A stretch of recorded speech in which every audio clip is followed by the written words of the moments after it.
প্রিয় দর্শক, চলমান সংস্কার বিষয়ক এক উঠান বৈঠক দেখার আমন্ত্রণ জানাচ্ছি। ঢাকা মহানগর উত্তর পল্লবী থানা ৩ নং ward section ১০ D block flat ও বাড়ি মালিক সমিতি আয়োজিত এক উঠান বৈঠক অনুষ্ঠিত হয় ২১ সেপ্টেম্বর ২০২৫ রাত ৮ ঘটিকায়। প্রিয় দর্শক, উক্ত অনুষ্ঠানে প্রধান অতিথি হিসেবে উপস্থিত ছিলেন ঢাকা মহানগর উত্তর বিএনপি আহ্বায়ক, ঢাকা ১৬ আসন সংসদ সদস্য পদপ্রার্থী আমিনুল হক।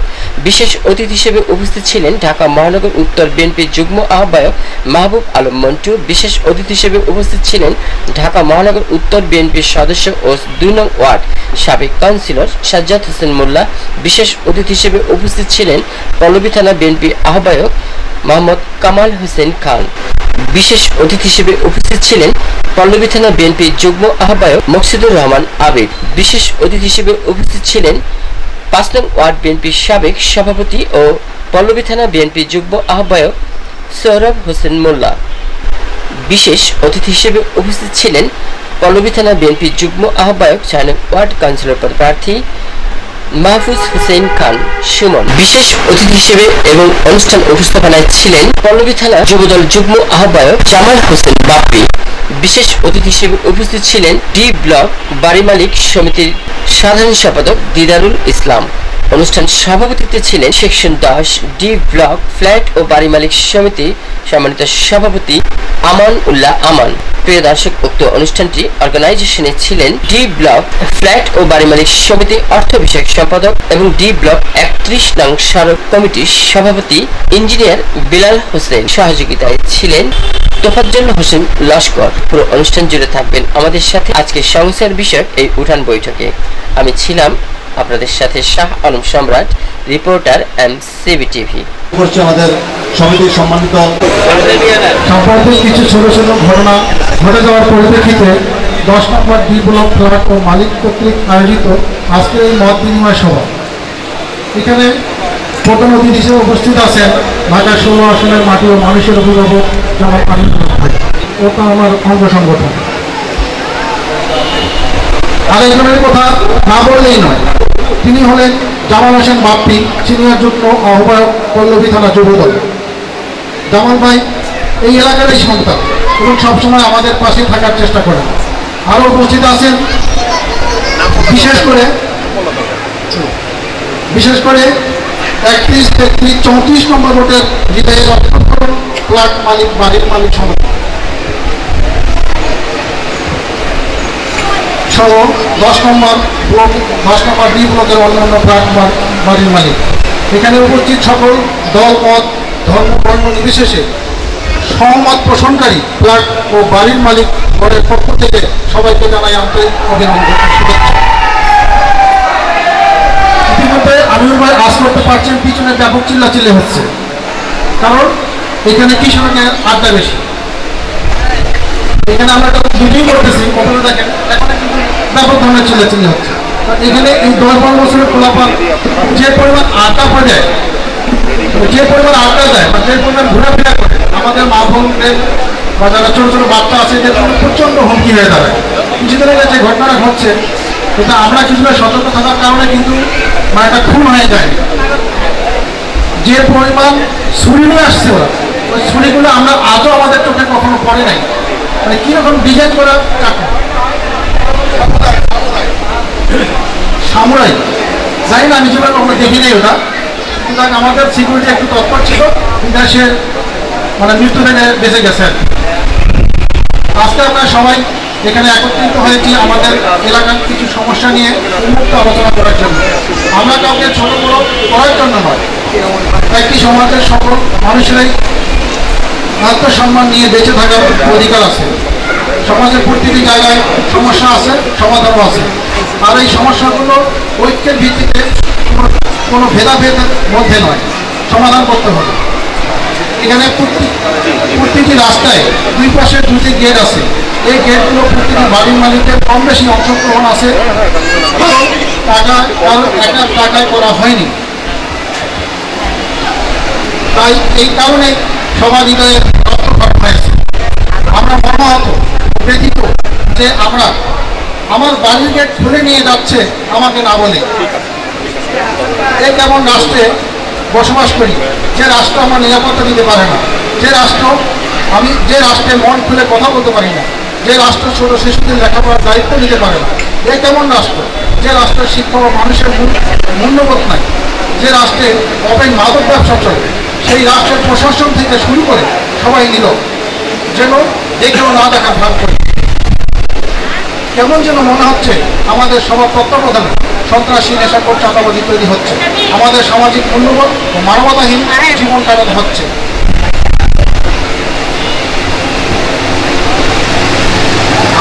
আমরা কেন যারা ছোট টিনের ঘরে থাকি তাদেরকে বস্তি বলি? বস্তি কথাটা সমাজে গালি হিসাবে গণ্য করা হয়। আমরা ছোট বড়দের সম্মান করি।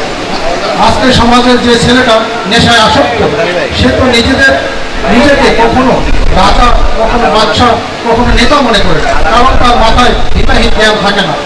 এক সমীক্ষায় দেখা গেছে আমাদের দেশের 40% তরুণ বেকারত্বের শিকার।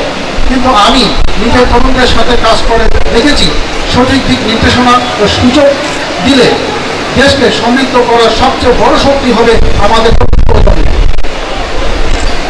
আমি বিশ্বাস করি আমাদের ঐক্য এবং উত্তর থাকলে সামনে থাকা সব বাধা বিপত্তি অতিক্রম করতে সক্ষম হব। আসুন আমরা সবাই এক হয়ে আগামী দিনের জন্য কাজ করি এবং একটি সমৃদ্ধ জাতি গড়ার স্বপ্ন বাস্তবায়ন করি, এই আশা ব্যক্ত করে আমি আমার বক্তব্য শেষ করব। ধন্যবাদ। আপনাদের সমস্যার সমাধান লক্ষ্যে আমাদের ভাই একই কথা, আলাদা কথা। আচ্ছা আচ্ছা, বলে সংক্ষিপ্ত বলে। সম্মানিত সভাপতি, প্রধান অতিথি, আপনারা এই ঢাকা শহর মাটির মানুষ যারা আছেন তাদের ভালোবাসা এবং তাদের সহযোগিতায় আমিনুল ভাই শক্তি। আপনারা তাকে যে কোনো ব্যাপারে তার জন্য দোয়া করবে, সহযোগিতা করবে। ইনশাল্লাহ আপনাদের যে কোনো সমস্যার সমাধান ইনশাল্লাহ তিনি করতে পারবেন, আমি এই আশা ব্যক্ত করছি। এই পর্যায়ে আমি আমিনুল হক ভাইকে বিশেষ আপনাদের সমস্যা নিয়ে আলোচনা করার জন্য বিশেষভাবে অনুরোধ জানাচ্ছি। বক্তব্য রাখছেন আমিনুল হক ভাই। আমিনুল হক ভাই।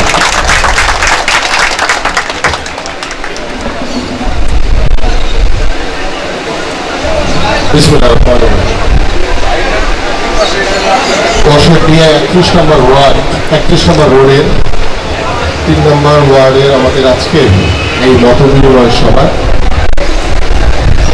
সম্মানিত সভাপতি এবং উপস্থিত আমাদের মহানগর বিএনপি নেতৃবৃন্দ, থানা বিএনপি নেতৃবৃন্দ এবং আমার সামনে উপস্থিত এই 31 নম্বর ওয়ার্ড, 33 এবং 34 নম্বর ওয়ার্ড রোডের 31, 33 এবং 34 নম্বর রোডের বাড়িওয়ালা বৃন্দ এবং আমার উপস্থিত এখানে আমাদের মহিলা নেতৃবৃন্দ রয়েছেন, সবাইকে আসসালামু আলাইকুম ওয়া রাহমাতুল্লাহি ওয়া বারাকাতুহু।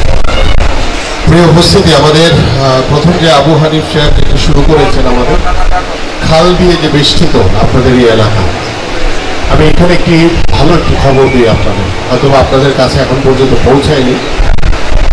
আমাদের 14 নম্বর যে ডেন্টাল একটি হসপিটাল রয়েছে, সেইখান থেকে একটি খাল সংযোগ হয়ে বাউনিয়াবাদ হয়ে গোরান চটবাড়ি, মানে বাউনিয়াবাদ খাল থেকে গোরান চটবাড়ি, এই খালের প্রায় 272 কোটি টাকার একটি প্রজেক্ট পাস হয়েছে সিটি কর্পোরেশন, এবং সেটি আজ আগামী নভেম্বর থেকে সিটি কর্পোরেশন শুরু করবে।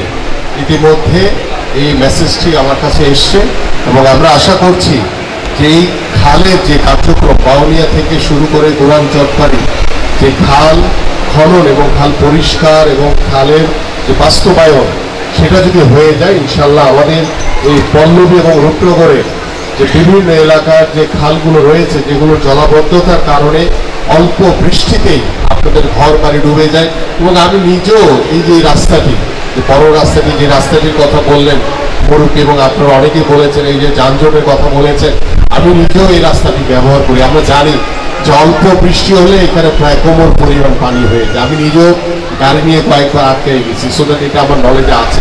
আমরা আশা করি যে ওই যে খালের যে বাস্তবায়নের মাধ্যমে আশা করি নভেম্বরের পরে আমাদের এই যে খালের যে বর্জ্য যেটা রয়েছে এটা অপসারণের মাধ্যমে আমরা ড্রেনেজের যে বর্জ্য রয়েছে সেটা অপসারণের মাধ্যমে আমরা একটি স্বস্তির জায়গায় আসতে পারি। তো আমরা আশা করি যে আগামী নভেম্বর পর্যন্ত আমরা ওয়েট করি।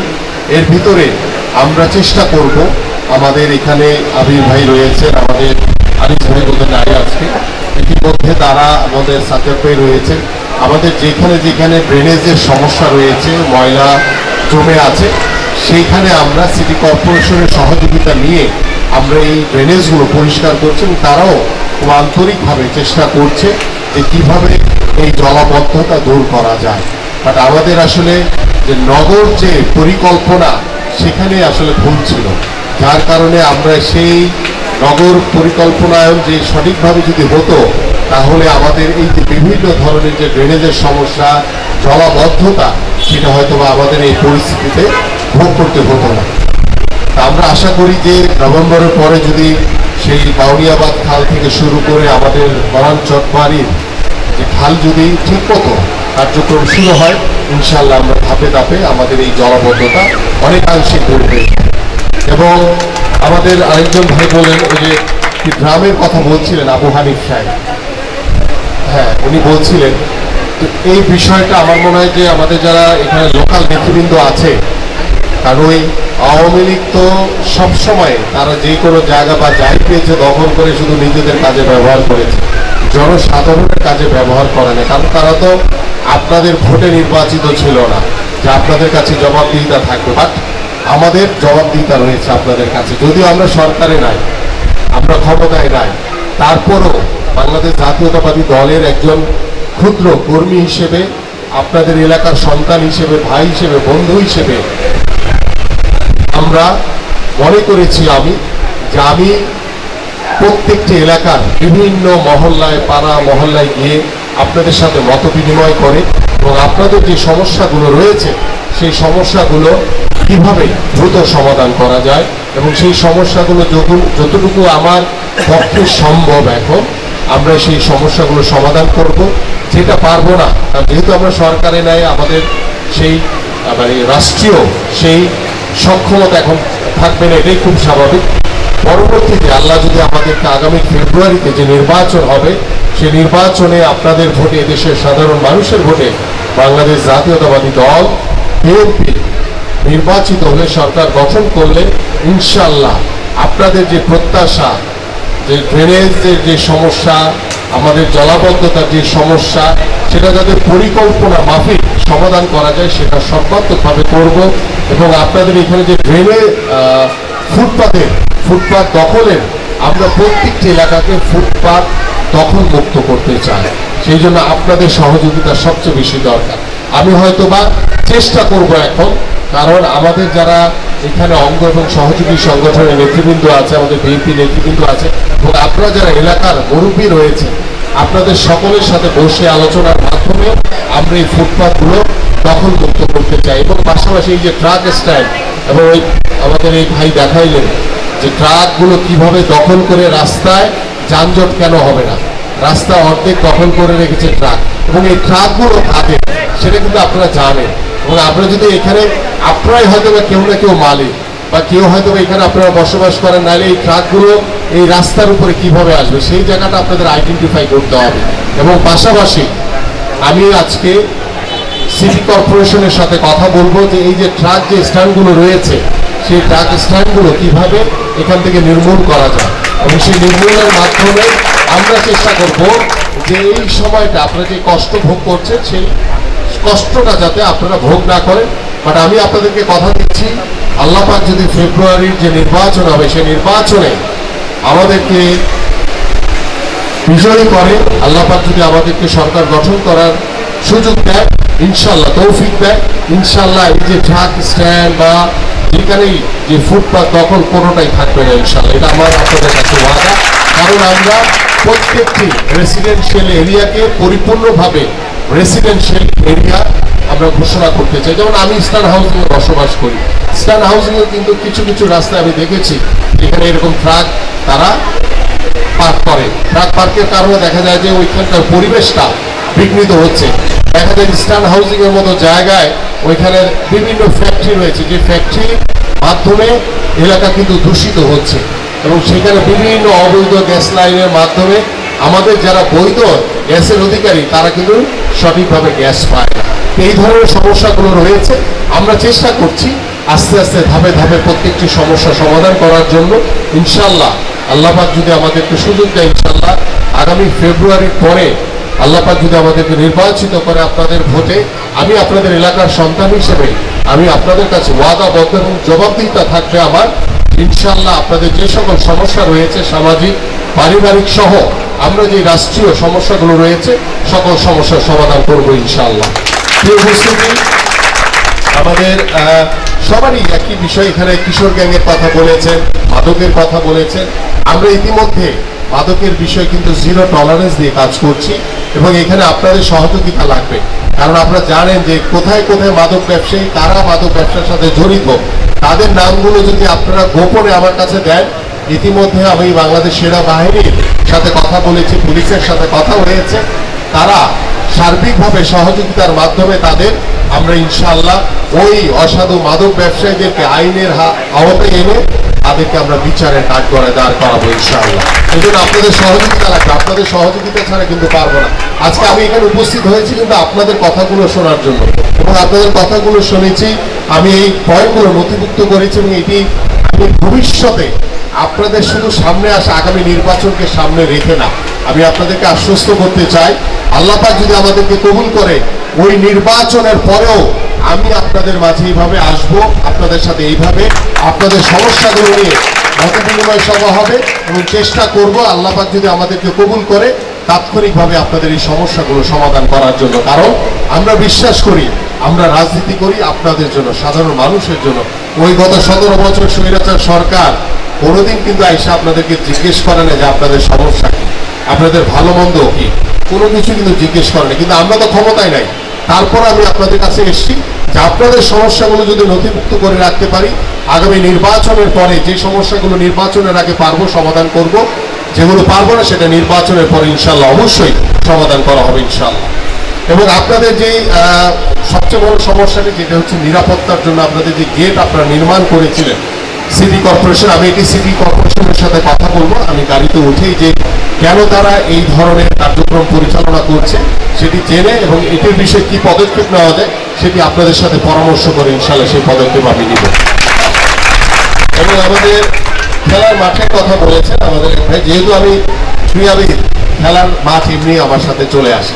আমি চেষ্টা করছি প্রত্যেকটি এলাকা যেই সকল ওয়ার্ডে ওয়ার্ডে খালি জায়গা রয়েছে সেইখানে আমাদের ওই স্বৈরাচার যেভাবে দখল করে বিভিন্ন স্থাপনা তৈরি করেছে, বাট আমরা ঠিক উল্টা পথে হাঁটতে চাই।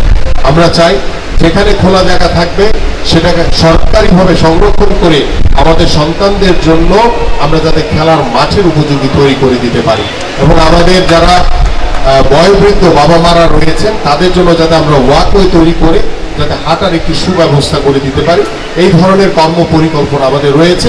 আল্লাহ পাক যদি আমাদেরকে কবুল করে ইনশাআল্লাহ অবশ্যই সেগুলো আমি নিশ্চিত করব। আমাদের লুৎফর ভাই একই কথাই বলেছেন, খালের বিষয়, আমাদের নিরাপত্তার বিষয়, আমাদের ড্রেনেজের সমস্যা। আমাদের জয়নাল ভাইও একই কথা বলেছেন, নিরাপত্তার মানে ফুটপাত দখল হয়ে গেছে এবং একটি কমিটি করে এটাকে সমাধান করা যায় কিনা, এটা উত্তম একটি প্রস্তাব। আমি মনে করি আপনাদের ভিতর থেকে যদি আপনারা যারা এখানে আমাদের সিনিয়র নেতৃবৃন্দ রয়েছেন, আমাদের এলাকার মুরব্বী রয়েছেন, আপনার এবং আমাদের বিএনপির যারা এখানে নেতৃবৃন্দ রয়েছে তাদের সাথে বসে একটি সমন্বয় করে আমরা ছোট ছোট আকারে, কারণ এটা অন্তর্বর্তীকালীন একটি সরকার, এই সরকারের কিন্তু এখন পর্যন্ত তারা চেষ্টা করছে সার্বিকভাবে সহযোগিতার মাধ্যমে, আমরাও তাদেরকে সহযোগিতা করছি যে কিভাবে একটি দ্রুত সময়ের ভিতর একটি নির্বাচন নিশ্চিত করে জনগণের সরকারের কাছে যাতে ক্ষমতার হস্তান্তর করা যায়। তাহলে আমাদের কাছে মনে হয় যে আমরা অনেক সমস্যার সমাধান করতে পারবো। কারণ এখন যেই ধরনের বিভিন্ন জায়গায় বিশৃঙ্খলা হচ্ছে সেই সমস্যাগুলো আমরা লিপিবদ্ধ করছি এবং আমরা চেষ্টা করছি তাৎক্ষণিকভাবে সেই বিশৃঙ্খলাগুলো সমাধান করার জন্য। প্রিয় উপস্থিতি, আমাদের এখানে কমিটির মাধ্যমে আমরা হয়তোবা আপনার আলোচনার মাধ্যমে এই সমস্যাগুলো সমাধান করতে পারে, যে আমাদের ফুটপাত দখল কিভাবে মুক্ত করা যায় এবং আমাদের যে ড্রেনেজের সমস্যাগুলো রয়েছে সিটি কর্পোরেশনের সাথে কথা বলে আমাদের যে খালের যে বিষয়টি সেটি তো আমি বললাম যে ইনশাআল্লাহ নভেম্বরে আপনাদের এই কাজ শুরু হয়ে যাবে। ছোট ছোট করে আমরা এই সমস্যাগুলো আমরা কমিটির আদলে করতে পারি। আমাদের সৈয়দ রায়হান ভাই বলেছেন ট্রাক স্ট্যান্ডের কথা একটু বড় সমস্যা। একই বিষয় বলেছেন আমাদের আবুল কালাম ভাইও ট্রাক স্ট্যান্ড এবং ঝুটপটিতে ট্রাফিকের এটি দরকার। এটি ইতিমধ্যে আমাদের যুবদলকে আমি একটি দায়িত্ব দিয়েছি যে তারা পর্যায়ক্রমে, সারাদিন তো করতে পারবে না, পর্যায়ক্রমে, এবং আমি ডিসি ট্রাফিককেও বলেছিলাম, but unfortunately DC traffic Gautam da তিনি ট্রান্সফার হয়ে গেছেন, তিনি আরেকটি জেলার এসপি হয়ে চলে গেছেন। এখানে নতুন যিনি ডিসি আসবেন তার সাথে কথা বলে এখানে 2 জন ট্রাফিক নিয়োগ করা যায় কিনা সেই ব্যবস্থা করার জন্য আমি চেষ্টা করছি। আর পাশাপাশি আমাদের যুবদলের একটি টিম তারা পর্যায়ক্রমে সারাদিন ব্যাপী কিভাবে ট্রাফিক নিয়ন্ত্রণ করা যায় সে বিষয়ে আমাদের যুবদলের নেতা কর্মীরা তারা সর্বাত্মকভাবে চেষ্টা করবে ইনশাআল্লাহ। এই জন্য আপনাদের সহযোগিতা প্রয়োজন। এবং আমাদের ইঞ্জিনিয়ার বেলাল সাহেবও কিশোর গ্যাংয়ের কথা বলেছেন, মাদকের কথা বলেছেন, আমাদের মোহাম্মদ ইমতিয়াজ ভাইও বলেছেন, বাইতুল মসজিদের যে বিষয়টি বলেছেন সেটি তো আমরা ইতিমধ্যে আমরা বুঝতে পেরেছি। আমার কাছে মনে হয়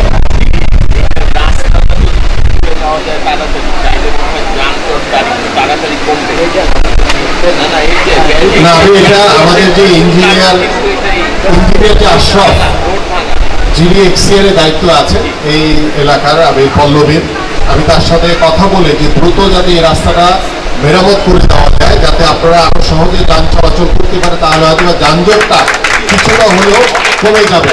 এবং আমার কাছে মনে হয় আমাদের যুবদলের এখানে নেতাকর্মীরা রয়েছে, তাদেরকে ইতিমধ্যে না, আমাদের তো জামাল ভাই তো আছে এবং আমি জামাল সহ আমাদের যারা ওয়ার্ডের যারা নেতৃবৃন্দ আছে তাদেরকে বলা হয়েছে যে তারা একটি টিম করে পর্যায়ক্রমে এখানে ট্রাফিকিং করবে যাতে আমাদের এখানে যান চলাচলটি স্বাভাবিক থাকে। এই হচ্ছে মোটামুটি আমাদের বিষয়। তো আমি বিশ্বাস করি যে আমাদের যে সামাজিক যে সমস্যাগুলো রয়েছে সেই সমস্যাগুলো আমরা সকলেই যদি আলোচনার মাধ্যমে সমাধান করতে পারি তাহলে আমরা ইনশাআল্লাহ দ্রুত সকল কাজের একটি সফলতা পাবো। এবং আমি আপনাদের কাছে কোনো নেতা হিসেবে এখানে আসি নাই, আমি সবসময় একটি কথা বলি, আমাদের নেতা কর্মীদেরকেও বলি যে যখন সাধারণ মানুষের সাথে কথা বলবেন তখন যাতে কোনো নেতা হিসেবে আপনি কথা না বলেন। আমি ওই সাধারণ মানুষ হিসেবে আপনাদের সাথে কথা বলতে চাই। আমাদের নেতা কর্মীদেরকেও সেই নির্দেশনা দেওয়া রয়েছে যে আপনাদের সাথে বসে আলোচনা করে পরামর্শ করে কিভাবে আমরা নিজ নিজ এলাকার সমস্যাগুলো সমাধান করতে পারি। কারণ আপনারা দেখেছেন ওই স্বৈরাচার সরকার সবসময় আপনাদের উপরে প্রভাব বিস্তার করেছে, বলেছে আওয়ামী লীগের অমুক বড় নেতা এটা করতে হবে, তার কথা না হলে কিছু করা যাবে না, বিভিন্ন ধরনের প্রভাব বিস্তার করার চেষ্টা করেছে। কিন্তু আমাদের নেতা কর্মীদেরকে আমি ডে 1 থেকে একটি কথা বলে আসছি যে আপনারা কখনোই ওই আওয়ামী লীগের মতো সাধারণ মানুষের উপরে প্রভাব বিস্তার করার চেষ্টা করবেন না। কারণ যদি আপনারা কেউ করেন, আমার কাছে যদি কোনো সাধারণ মানুষ, আমাদের মুরব্বী বা কারো যদি কোনো অভিযোগ আপনার বিরুদ্ধে আসে, প্রথমত আমি আপনার বিরুদ্ধে সাংগঠনিক ব্যবস্থা নিব এবং প্রয়োজনে যারা বিভিন্ন জায়গায় চাঁদাবাজি, লুটতরাজ বা দখলদারি বা বিশৃঙ্খলার সাথে জড়িত রয়েছে, যদি আমার দলের কোনো নেতাকর্মী হয়ে থাকে তার বিরুদ্ধে আমি নিজে বাদী হয়ে তার বিরুদ্ধে মামলা করব। কারণ বিএনপি কোনো অন্যায়কারীকে, কোনো বিশৃঙ্খলাকারীকে প্রশ্রয় দেয় না। আমি আপনাদের এলাকার সন্তান হিসেবে, ভাই হিসেবে, বন্ধু হিসেবে আমি আপনাদের কাছে সবসময় আপনাদের প্রয়োজনে আপনাদের পাশে থেকে আপনাদের সাথে পরামর্শ করে সকল কার্যক্রম আমি পরিচালনা করতে চাই। আমি আপনাদের সকলের কাছে দোয়া প্রার্থনা করছি, সহযোগিতা প্রার্থনা করছি যে আমি আপনাদের একজন প্রতিনিধি হিসেবে কাজ করতে চাই, শীর্ষের একজন প্রতিনিধি হিসেবে কাজ করতে চাই, আমি বিএনপির একজন প্রতিনিধি হিসেবে কাজ করতে চাই।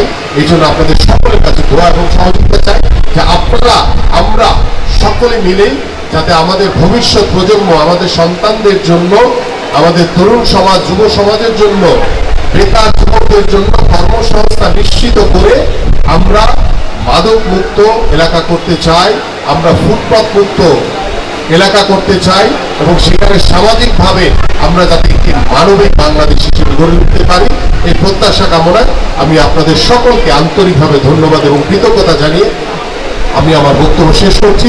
আবার দেখা হবে আপনাদের সাথে ইনশাআল্লাহ। ভালো থাকবেন, সুস্থ থাকবেন। আসসালামু আলাইকুম ওয়া রাহমাতুল্লাহি ওয়া বারাকাতুহু।